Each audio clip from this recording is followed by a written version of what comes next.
ഇപ്പോൾ ഗതാഗത മന്ത്രി കെ.ബി. ഗണേഷ് കുമാർ കൊച്ചിയിൽ മാധ്യമങ്ങളെ കാണുകയാണ്. എന്നിട്ട് അതിന്റെ അറ്റത്ത് ഒരറ്റത്ത് CMD-യും ഒരറ്റത്ത് മന്ത്രിയും ഇരുന്ന് നോക്കാം. പുതിയ സ്റ്റാൻഡ് നമ്മളെ MOU ഒപ്പിട്ടുണ്ട്. ഇവിടെ സ്ഥലം കൊടുക്കുകയാണ്. പക്ഷെ അവിടെ ചതുപ്പാണ് തന്നിരിക്കുന്നത്.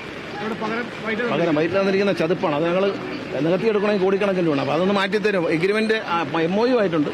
എഗ്രിമെന്റ് അത് ഒപ്പിട്ടിട്ടുണ്ട്. പക്ഷേ അത് ചതുപ്പായതുകൊണ്ടുള്ള വിഷമത്തിലാണ് നിൽക്കുന്നത്. ചതുപ്പ് നികത്തണമെങ്കിൽ കോടിക്കണക്കിന് രൂപ വേണം.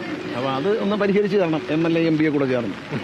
ചതുപ്പ് KSRTC തലയിൽ വെച്ചിട്ട് സിറ്റിയിലുള്ള സ്ഥലം കൊണ്ടുപോകാൻ പറ്റത്തില്ല. അല്ല, നിങ്ങളെന്ത് സജഷൻ? ഞാനത് ഉയർത്താൻ തീരുമാനിച്ചു. അവിടെ ഒരു റീറ്റെയിനിങ് വാൾ, ആ തോട്ടിലെ വെള്ളം അഴുക്കുള്ള കിടക്കാനായിരിക്കും വേണ്ടി അങ്ങറ്റം വരെയും ഒരു റീറ്റെയിനിങ് വാൾ കോൺക്രീറ്റിൽ ഒറ്റ ദിവസം കൊണ്ട് തന്നെ ഫില്ല് ചെയ്ത് തെളിയിച്ചാണ്. അതിൻ്റെ ജോയിൻറ്റ് വന്നാൽ ചിലപ്പം ലീക്ക് വരും. അപ്പോൾ ഞങ്ങൾ നേരത്തെ അത് ഡിസ്കസ് ചെയ്തിരുന്നു. അപ്പോൾ ഇപ്പം സ്പോട്ട് അവർക്ക് കൊടുക്കാമെന്ന് പറഞ്ഞാൽ 12 മീറ്ററുണ്ട്. അതിനിപ്പോൾ അത് മാർക്ക് ചെയ്തിട്ടുണ്ട്. അവിടെ വെച്ച് ഈ ഹൈറ്റിൽ ഒരു കോൺക്രീറ്റ് വാള് പണി. അപ്പോൾ അതിലൂടെ വെള്ളം ഇങ്ങോട്ട് തള്ളിക്കയറത്തില്ല. അത്രയും ഒരു ഉപകാരം കിട്ടും. പിന്നെ ഇതിൽ വരുന്ന പെയ്ത്ത് വെള്ളമെല്ലാം ഈ ചുറ്റുമുള്ള ഓട തന്നെ വൃത്തിയാക്കിയിട്ട് ഒരു സമ്പിലേക്ക് അടിക്കും. ഈ ഗ്രൗണ്ട് ഉയർത്തും. ഗ്രൗണ്ട് ഉയർത്തുന്ന വെച്ചാൽ ഇനി ഉയർത്തി പറ്റും. റോഡ് പൊങ്ങിപ്പോയിരിക്കുകയാണ്. അല്ലെങ്കിൽ റോഡിൽ നിന്ന് ഇങ്ങോട്ട് വെള്ളം കയറാതിരിക്കാനുള്ള എന്തെങ്കിലും സംവിധാനത്തെ പറ്റി നോക്കാം.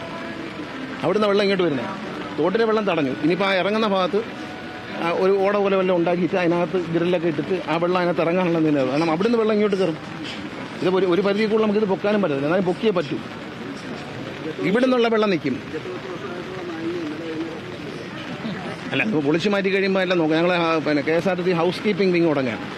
എല്ലാ ബസ് സ്റ്റേഷനിലും വൃത്തിയായി സൂക്ഷിക്കാനും ബസ് സ്റ്റേഷൻ്റെ ടോയ്ലറ്റുകളും മറ്റു സ്ഥലം എല്ലാം വൃത്തിയായി സൂക്ഷിക്കാനും വേണ്ടി അതിൻ്റെ ചലന്തി വല ഉണ്ടെങ്കിൽ തന്നെ അടുപ്പിക്കാനുള്ള ഏർപ്പാട് ചെയ്യാൻ ഞങ്ങൾ ഒരു ഹൗസ് കീപ്പിംഗ് വിങ്ങിനെ തയ്യാറാക്കുന്നുണ്ട്. KSRTCക്കും സ്വിഫ്റ്റിനും വേണ്ടി ഹൗസ് കീപ്പിങ്ങിൽ പരിചയസമ്പന്നരായ ആളുകളെ തിരഞ്ഞെടുത്ത് ഒരു ടീമിനെ വയ്ക്കാൻ ഉദ്ദേശിച്ചത്. പക്ഷേ ഇവിടെയുള്ള ജീവനക്കാരും സഹകരിക്കും. ഇപ്പം തന്നെ യൂണിയൻസുമായിട്ട് നടത്തുന്ന ഒരു മീറ്റിംഗ് എന്ന ഹൗസ് കീപ്പിംഗാണ്.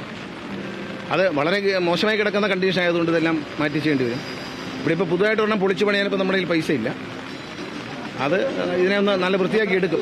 പണി എത്ര കാലം കൊണ്ട് പൂർത്തിയാക്കാൻ കഴിയുന്നതാണ്? അല്ല, അത് അറിഞ്ഞില്ല. ഇത് പ്ലാൻ അതൊക്കെ നടക്കും. അടുത്ത മഴയ്ക്ക് മുമ്പ്. ഇപ്പോൾ പെയ്തുകൊണ്ടിരിക്കുകയല്ലേ. എവിടെ? അല്ല, ചതുപ്പ് എടുക്കാൻ പറ്റത്തില്ല. അതവർ വേറെ സ്ഥലം തരും. എഗ്രിമെന്റ് എടുത്തതിന് മുമ്പ് തരുമായിരിക്കും. ഞങ്ങൾക്ക് മണ്ണിട്ട് വെക്കാനൊന്നും വയ്യ. മണ്ണിട്ട് പൊക്കിയാൽ IB പണിത ആ കെട്ടിടം നശിച്ച പോലെ നശിക്കുക. അതിൻ്റെ ആ എഞ്ചിനീയറെ കുഴപ്പമാണ്. അവർ സർവീസിൽ നിന്ന് പുറത്തായി. പക്ഷേ എന്നാൽ പോലും അതൊരു വലിയ നഷ്ടമാണ്. കാരണം പ്രത്യേകം ഒരു ഐഡിയ ഒന്നും ഇല്ലാതെ ഇത് പണ്ട് കോർപ്പറേഷൻ മാലിന്യങ്ങൾ തട്ടി ഉയർത്തിയെടുത്താണ് ആ സ്ഥലം. അവിടെയാണ് ശരിയായ ഒരു ബേസ്മെൻറ്റ് കൊടുക്കാതെ അത് പണിതുകൊണ്ടാണ് അത് ഇരുന്ന് പോയത്. അപ്പോൾ വിജിലൻസിൻ്റെ ഒരു എൻക്വയറി ഉണ്ട്. അപ്പോൾ വിജിലൻസ് എൻക്വയറിക്ക് ബഹുമാനപ്പെട്ട മുഖ്യമന്ത്രി കത്ത് കൊടുത്തിട്ടുണ്ട്. ഇത് വിജിലൻസിനെ ഒന്ന് ആവശ്യം കഴിഞ്ഞെങ്കിൽ ഞാൻ വിജിലൻസ് ADGPയോട് സംസാരിച്ചിട്ടുണ്ട്. DGPയോട് അദ്ദേഹത്തോടും വിജിലൻസ് ഡയറക്ടറോട് പറഞ്ഞ് അവരെ ആവശ്യം കഴിഞ്ഞെങ്കിൽ ഇത് പൊളിക്കാനുള്ള അനുമതി. കാരണം നമുക്കിത് അവരെല്ലാം തെളിവെല്ലാം എടുത്തു കഴിഞ്ഞാൽ അവരൊരു കത്ത് തന്നാൽ നമുക്കിത് പൊളിക്കാം.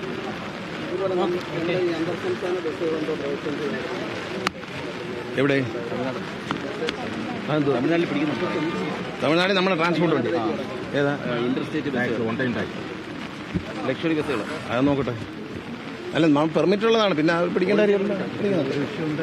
പിടിക്കുന്നുണ്ടെങ്കിൽ ഇവിടെയും പിടിക്കും. പിന്നെ പകരമാണ്. അല്ല, അത് ഇവിടെ അവിടെ വണ്ടി ഇങ്ങോട്ട് വരുന്നുണ്ടല്ലോ. അതും പിടിച്ച് ഫൈൻ അടിക്കാൻ നമുക്ക് പ്രയാസം. കേരളത്തിൽ നിന്ന് കയറുന്ന വണ്ടികൾക്കെല്ലാം തമിഴ്നാട് 4000 രൂപ അല്ലേ പെർ സീറ്റിന് 4000 രൂപ ടാക്സ് അടിക്കാൻ തീരുമാനിച്ചു. നമ്മളും അവിടെ നിന്ന് ഇങ്ങോട്ട് വരുന്ന വണ്ടിക്ക് അടിക്കാൻ തീരുമാനിച്ചു. നമ്മുടെ ഒരു അനുവാദം, ഒരു അന്തർ സംസ്ഥാന ചർച്ചയൊന്നുമില്ലാതെ ഏകപക്ഷീയമായി അവർ നമ്മുടെ വണ്ടികളിൽ നിന്നും സീറ്റ് 4000 രൂപ വെച്ച് ടാക്സ് പിടിക്കാൻ തീരുമാനിച്ചു. അപ്പോൾ ഇങ്ങോട്ട് വരുമ്പോഴും നമ്മളും പിടിക്കാൻ തീരുമാനിച്ചു. കാരണം അവർ നമ്മളോട് ആലോചിച്ചിട്ടല്ലല്ലോ ഇത്. അങ്ങനെ ചെയ്യാൻ പാടില്ല. ഒരു അന്തർ സംസ്ഥാന ചർച്ചയുണ്ട്. ആ ചർച്ചയിൽ പറയാത്തൊരു കാര്യമാണ് ഈ വണ്ടി പിടിക്കുന്ന കാര്യം. തമിഴ്നാട്ടിലെ ഗതാഗത മന്ത്രിയുമായിട്ട് സംസാരിക്കും. ഞാൻ ഇപ്പോഴാണ് വണ്ടി പിടിക്കുന്ന കാര്യം എന്നോട് പറയുന്നത്. അത് നമ്മളും പിടിക്കും.